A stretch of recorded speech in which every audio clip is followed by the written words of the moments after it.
মানেটা বুঝিয়ে দাও। মানে আর কি বোঝাবার আছে মশাই?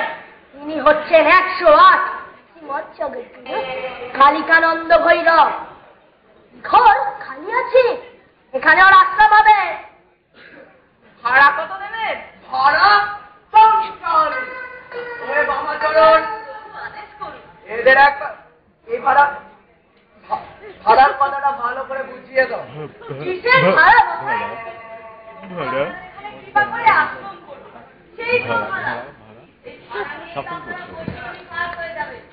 জমদারে বাহাদুরে এক পয়সাও ফি দিতে হবে না।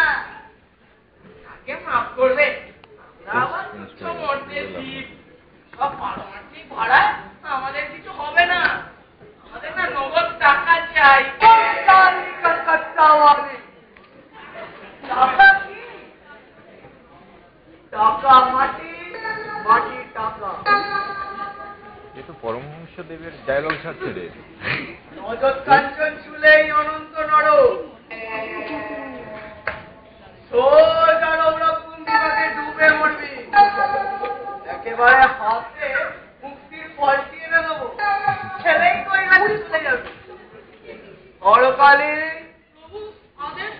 এদের একবার কালী কীর্তন শুনিয়ে দাও, বুঝিয়ে দাও।